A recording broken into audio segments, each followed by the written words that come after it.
Welcome you all in mutant school. पिछले video को निरंतरता को जारी रखते हुए आज फिर से नया वीडियो।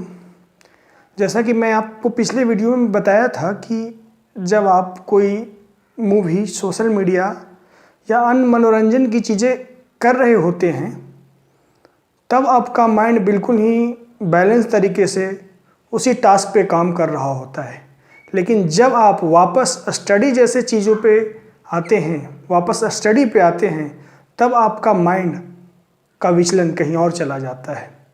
तो मैंने बताया था कि ये माइंड का विचलन का प्रश्न नहीं है, माइंड की गतिशीलता का प्रश्न नहीं है, क्योंकि गतिशील मन ही आपको पढ़ाई में लिए गए लेसन को आपके कॉग्निटिव फील्ड में लाने में मदद करेगा। आपका गतिशील मन इस बात का परिचायक है कि आप जो भी स्टडी करेंगे, स्टडी की गई चीज़ें आपके कॉग्निटिव फील्ड में आएंगे। और जब आपके कॉग्निटिव फील्ड में आएंगे, यानी जब आपकी लर्निंग, थिंकिंग, मेमोरी जैसे कॉग्निटिव फील्ड में आएंगे तो उस पढ़े हुए लेसन को आप अच्छे से याद रख पाएंगे, अच्छे से रिस्पॉन्ड कर पाएंगे। तो बताया गया था ये कि सवाल आपके दिमाग की चंचलता का नहीं है, सवाल है कि बाहरी चीज़ों को कैसे उस रूप में बदला जाए कि आपको दिमाग को अपनी ओर रिझा ले, आपके दिमाग को अपनी ओर रन करने के लिए बाध्य करे। तो चलिए मैं कुछ आज साइकोलॉजिकल मेथड को बताता हूँ। सबसे पहला काम, इस बात को बड़े ही ध्यान से सुनिए, बहुत ही गौर से सुनिए, और अगर हो सके तो वीडियो को रिवाइंड करके आप समझिए इस चीज़ को। सबसे पहला काम, जैसे आप सुबह उठें तो उठने के ठीक 10 मिनट का जो अंतराल है वो बहुत ही महत्वपूर्ण है। सारा दिन इतने सारे स्पेस मान लीजिए कि इतने सारे टाइम है, उसमें से इतने सारे टाइम है, 10 मिनट का टाइम आपके सारे जीवन के व्यवहार का निर्धारण करेगा, सारे दिन के व्यवहार का निर्धारण करेगा, और हर एक दिन से आपका जीवन बना है।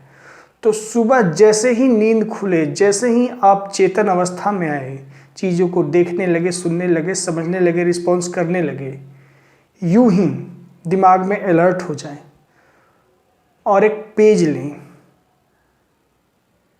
बिल्कुल जो कहा जा रहा है वो करें, क्योंकि ये एक थेरेपी है। थेरेपी में एक्शन की सबसे ज़्यादा अहमियत होती है, और विदाउट एक्शन अगर आप करेंगे तो सिर्फ थेरेपी चिकनी चुपड़ी बातें लगेगी, वो किसी काम का नहीं है। वो करो, करने से होता है, इस बात को समझिए।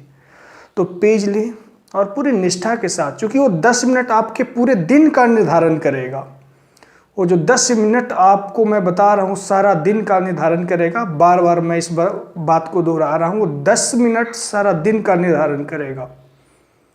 तो आप एक पेज लें और किसी एक सब्जेक्ट, कोई भी सब्जेक्ट जो आपका हो, अगर आप इंजीनियरिंग कर रहे हैं तो आपसे उससे संबंधित सब्जेक्ट, अदर कॉम्पिटिटिव एग्जाम की तैयारी कर रहे हैं तो उससे संबंधित सब्जेक्ट लें, और पूरी निष्ठा के साथ, पूरी फोकस ऑफ अटेंशन के साथ उस बुक को खोलें। और वहीं कोई टॉपिक नोट डाउन नहीं करें, बहुत ही ध्यानपूर्वक उस टॉपिक को देखें, अपने दिमाग में इमेजिन करें उस टॉपिक के बारे में, उस टॉपिक के बारे में जो भी कंटेंट आपको याद है, वो टॉपिक का नाम पेपर पे लिख लें एक। और वैसे वैसे कम से कम तो 3 टॉपिक प्रारंभिक अवस्था में करें। 3 टॉपिक का वैसे नाम एक पेपर पे नोट डाउन कर लें और उस बुक को बंद करके रख दें। वापस उस पेज को लें, उस टॉपिक के बारे में थिंकिंग करें। कुछ नहीं जानते हैं फिर भी उस टॉपिक के बारे में सोचना प्रारंभ करें कि क्या हो सकता है। तो ये 5 minute time topic search, topic पे थिंकिंग और राइट डाउन करने में लगा, और बाकी का 5 मिनट उस टॉपिक के बारे में थिंकिंग में लगाइए, और दिमाग में ये फिक्स करने में लगाइए कि आज मुझे सारा दिन ये काम करना है, और कुछ भी हो, दुनिया इधर से उधर हो जाए, कुछ भी हो, मैं दोहरा रहा हूँ, कुछ भी हो जाए, कुछ भी, आप जो 3 टॉपिक प्रारंभिक अवस्था में लिए हैं उसको पूरी निष्ठा के साथ पूरी करें। और वैसे 7 डेज काम को करें तो आपको 7 दिन में ही ये एहसास होगा कि आप एक अच्छा एक्सपीरियंस करते हैं, आपका माइंड एक अच्छा एक्सपीरियंस करता है। एक सर्टेन टास्क ले रहा है मॉर्निंग में ही, नींद को खुलते ही जब आप चेतन होते हैं तो, और उस टास्क को पूरा कर रहा है, तो इससे माइंड को एक एंजॉयमेंट, एक सेटिस्फैक्शन फील होगा, एक आत्मसंतुष्टि फील होगा। आप सिर्फ सुने नहीं, करें, करके देखें, 7 दिन में संतुष्टि फील होगा। और इस चीज़ को जारी रखें।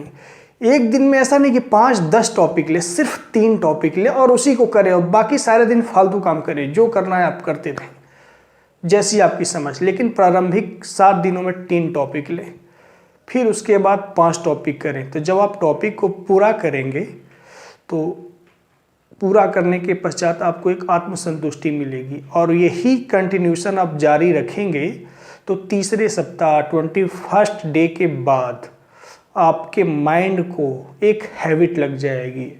आपके न्यूरोलॉजिकल स्ट्रक्चर में एक तरह का न्यूरोलॉजिकल हैबिट इस्टेब्लिश हो जाएगी, और इस काम को आगे निरंतर जारी कर रख सकेंगे।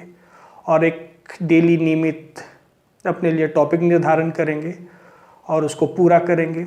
पूरा करने के फलस्वरूप आपके माइंड को एक तरह का सेटिस्फैक्शन मिलेगा, और माइंड को जहाँ सेटिस्फैक्शन मिलता है माइंड वही रहता है। जहाँ माइंड को सेटिस्फैक्शन नहीं मिलेगा वहाँ से माइंड हट कर किसी और ब्ला ब्ला दिस डेट जैसे नॉनसेंस इरेशनल कामों में लगा रहता है। तो इस चीज़ को आप करें जो मेथड को बताया गया है, और ना हो तो वीडियो के एक बार फिर से रिवाइंड करके देखें। और याद रखिए, जागने के सिर्फ 10 मिनट के अंतराल आपके पूरे दिन का निर्धारण करता है।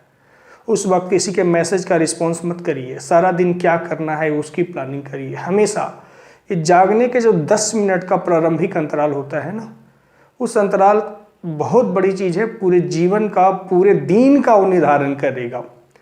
तो इसलिए इस बात का पूरा ख्याल रखना है कि जागते ही क्या करना है। सिर्फ 10 मिनट, 3 टॉपिक फर्स्ट वीक पे निर्धारण, और इसी तरह से आप करें, करके देखें, आपकी पढ़ाई में बिल्कुल मन लगेगी। लेकिन हाँ, टॉपिक निर्धारित करना 10 मिनट के अंदर जागने के बाद, और उसे निष्ठा के साथ, चाहे एक ही टॉपिक आप लो, मैं कहूँगा 3 ले फर्स्ट वीक में, पूरा करना आपकी पढ़ाई की तरफ साइकोलॉजी को चेंज करके रख देगी। यकीन ना हो तो करें, करके देखिए, इससे होता है।